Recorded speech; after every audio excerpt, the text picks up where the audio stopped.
Nah, kemudian di bulan Desember ini, menurut Buya Hamka tidak boleh mengucapkan selamat Natal. Yang boleh mengucapkan selamat tahun baru, boleh, karena itu internasional seluruhnya. Kebetulan Natal itu dempet dengan tahun baru. Jadi kalau mengucapkan selamat tahun baru boleh, tapi mengucapkan selamat Natal tidak boleh. Dasarnya itu tadi surat Al-Quran Al-Baqarah ayat 120. Walan tarda ankal yahudu walan nasara hatta tattabi'a millatahum. Millah itu artinya budayanya, kemudian bermacam-macam hal-hal yang berkaitan. Aksesoris itu hiasan-hiasan. Nah, jadi itu Bapak Ibu yang terhormat. Dan kemudian sekarang ini di bulan Desember ini ada dua ketakutan umat Islam di Indonesia.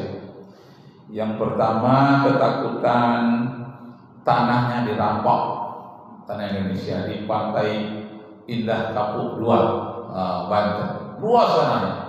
Yang merampoknya namanya Aguan, dari Cina. Takut akhirnya umat Islam kepada Cina karena pandai memanfaatkan tanah-tanah pejabat. Kemudian dia mampu memberikan hadiah-hadiah yang banyak kepada orang-orang yang menangani hal itu. Jadi ketakutan terjadi di Indonesia. Yang kedua, kasus Rempang, tanah Rempang, Batam ya. Itu muncul lagi. Selama ini sudah pada, sekarang bergejolak lagi. Mau diambil lagi oleh perusahaan dari Cina juga, memanfaatkan para pejabat-pejabat yang bisa mereka berikan makanan atau hal-hal yang menguntungkan. Jadi dari Cina itu ada pepatah yang mengatakan, aku akan bisa jadi kaya raya, menguasai suatu negara seukuran ayam diberi makan beras. Jadi ditaburkan beras, selagi ayam itu mau makan beras, selagi itulah dia bisa menguasai suatu negara. Apa itu maksudnya itu? Sindirannya itu, seukuran ayam bisa mau makan beras. Mana ayam tidak mau makan beras? Ditabur. Nah, itu artinya sindirannya, seukuran para pejabat mau makan sogok, mau korupsi. Tapi kalau dia tidak mau sogok lagi, seperti Habib Rizik umumnya, dia tidak mau sogok, padahal dicoba orang, nggak mau, tetap dia memprotes. Itu nggak bisa, marah ya. Dicarinya jalan bagaimana orang itu benci kepada Habib Rizik. Keturunannya Lambak Lawi itu bukan keturunan Rasulullah. Pak Alawi itu dicari-carilah orang yang mengerti tentang dia, yang sama paham dengan dia, tapi mau menerima sogok. Dicarilah. Tujuannya supaya keturunan-keturunan Arab yang ada di Indonesia ini dipisahkan dari umat Islam, diadu domba dengan kiai-kiai yang ada di pesantren. Apa tujuannya? Supaya tidak kompak umat Islam itu dalam menolak kejahatan-kejahatan, perampokan, pertambangan nikel, emas, batu bara, perak, tembaga, dan banyak lagi pertambangan lainnya, gas segala macam. Itu jadi disuruh umat Islam itu bentrok, adu domba. Dalam bahasa Belanda itu namanya divide et impera. Dipecah belah lalu dikuasai. Masya Allah. Itu tidak hilang-hilangnya. Nah, jadi di adu domba itu pertanyaan, kenapa umat Islam sangat takut dengan pengusaha-pengusaha Cina yang merampok tanah seperti itu? Karena umat Islam di Cina itu ada 20 juta orang, terutama Uighur di Xinjiang namanya, itu dipenjarakan, di dalam penjara itu 2 juta orang, penjara terbesar di dunia.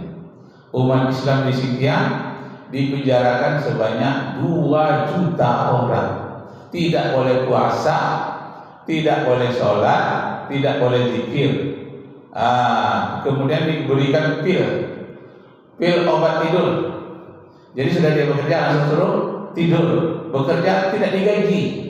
Kerja paksa di pabrik-pabrik tekstil dan pabrik-pabrik lain. Ketika HAM PBB memeriksa penjara yang besar itu, katanya ini adalah tempat pelatihan pekerja. Padahal tidak, itu tempat bekerja paksa. Masya Allah. Dipisahkan antara anak dan istrinya, dan anak dan ayahnya, suami dan istrinya. Dan tak boleh berbahasa Arab, berbahasa Uighur. Yang boleh hanya bahasa Mandarin. Itulah yang ditakutkan, penjajahan model baru dengan bermacam-macam cara, dengan alasan jalur sutra menguasai seluruh dunia, yang jembatan, yang kereta api, segala macam dibuat jalur pelabuhan. Untuk apa? Untuk penjajahan gaya baru. Kenapa harus dijajah? Karena dia memerlukan bahan tambang dari negara itu sebanyak-banyaknya, karena industri mereka sangat maju lagi, sangat maju. Dari mana mereka dapat pertambangan? Dapat bahan? Iya, dari negara lain, karena tidak ada di negara dia. Ada pun sedikit, jadi harus mengambil dari negara luar.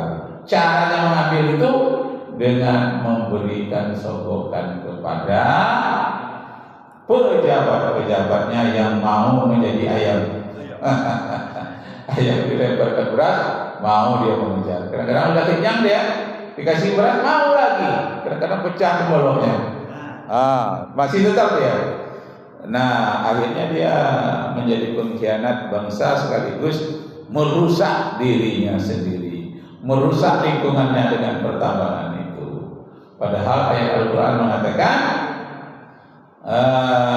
zaharal fasadu fil barri wal bahri bima kasabat aydin nas.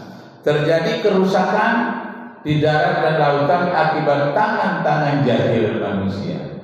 Hanya mencari untung, tak peduli negara akan rusak, satu bangsa akan rusak. Yang penting dia mendapatkan keuntungan sebanyak-banyaknya. Ini ada catatan saya, 10 kejahatan terhadap Muslim Uighur yang pelarangan hak asasi manusia. Jadi HAM ini hanya berlaku bagi orang-orang Cina, orang India, dan orang Barat. Tapi bagi umat Islam tidak berlaku. Ini namanya standar ganda. Kalau umat Islam tertembak, sudah mati 60.000 orang di Palestina, mana ada HAM yang turun tangan? Coba mati orang-orang Barat itu satu saja di Indonesia, heboh surat kabar seluruh dunia, satu aja. Tapi umat Islam 50.000 dengan anak-anaknya terbantai, ayah dan ibu, nenek, orang bisu, orang sakit, orang melahirkan, tempat-tempat pendidikan, tempat pengungsi dibom semua di Rafah, di Gaza, dan berbagai-bagai tempat, termasuk sekarang masuk ke Lebanon, masuk ke Syria. Tidak ada HAM yang turun satu pun. Mana dia HAM yang dari Belanda? Mana HAM yang dari Jerman, dari Amerika, dari Inggris? Tenang-tenang saja dia. Kenapa? Karena sesungguhnya mereka tak beriman. Mereka hanya menganggap kehidupan di dunia habis begitu saja. Padahal tidak, ada pertanggungan jawaban yang lebih besar di akhirat kelak. Nah, itu sudah disebutkan surat. Wailul lil mutaffifin alladzina idza kanu 'alan nasi yastawfun wa idza kaluhum aw wazanuhum yukhsirun yazunnu ulaika annahu mab'usun. Mereka lupa bahwa seluruh perbuatan itu akan dipertanggungjawabkan pada hari kita berbangkit, pada hari kiamat. Yauma yab'usun yauma yakunun nasu li rabbil